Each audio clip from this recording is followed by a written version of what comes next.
তফসিল ঘোষণার পরেই আমরা চূড়ান্ত করতে পারবো যে আমরা আসলে কোন দলের সাথে জোটে যাচ্ছি। বিএনপির সাথে আমাদের একটি সম্পর্ক রয়েছে। আমরা এখনো পর্যন্ত কাউকে চূড়ান্তভাবে আমরা জানাইনি যে আমরা আপনার সাথে নির্বাচন করব। বিএনপি সহ বিভিন্ন দলের সাথে আমাদের আলাপচারিতা চলছে এবং তফসিল ঘোষণার পরেই আমরা চূড়ান্ত করতে পারবো যে আমরা আসলে কোন দলের সাথে জোটে যাচ্ছি।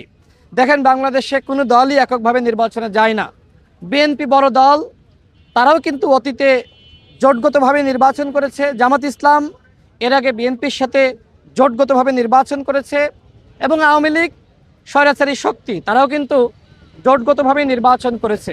আমরা 2022 সাল থেকে বিএনপির সাথে যুগপৎ আন্দোলন করেছি এবং এক দফার আন্দোলন, এরকম অসংখ্য আন্দোলন আমরা একসাথে করেছি, যে কারণে বিএনপির সাথে আমাদের একটি সম্পর্ক রয়েছে। এবং যে 31 দফা সংস্কারের এই 31 দফা আমরা 43টি দল মিলে একসাথে তৈরি করেছি।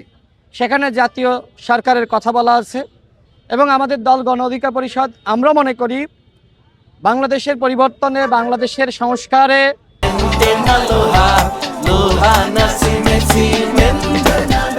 এবং একটি উন্নত সমৃদ্ধ রাষ্ট্র গঠনে জাতীয় সরকারের কোনো বিকল্প নাই।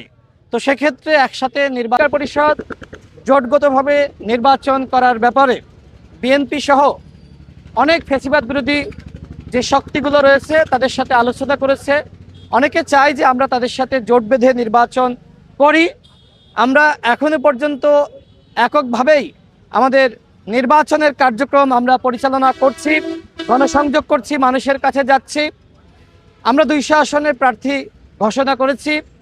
আমরা আরও 100 আসনে শীঘ্রই আমাদের প্রার্থী ঘোষণা করব। আমরা মূলত মাঠ পর্যায়ে এই মুহূর্তে সার্ভে করছি যে আমাদের অবস্থান কেমন, বা মানুষের কাছে গণ অধিকার পরিষদের সম্পর্কে কেমন মনোভাব রয়েছে, মানুষ কি ভাবছে। মানুষের এই চিন্তা ভাবনাগুলো আমরা যাচাই বাছাই করে আমরা তফসিলের পরে সিদ্ধান্ত নিব যে এককভাবে নির্বাচন করব নাকি জোটগতভাবে নির্বাচন করব।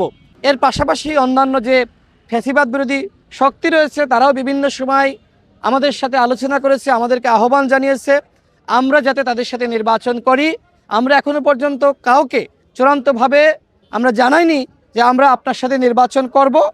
কিন্তু বিএনপি যেহেতু আমাদের যুগপৎ আন্দোলনের সারথি, আমরা একসাথে লড়াই করেছি, তাদের সাথে নির্বাচনের যে আলোচনা সেটিও ইতিবাচকভাবে চলছে।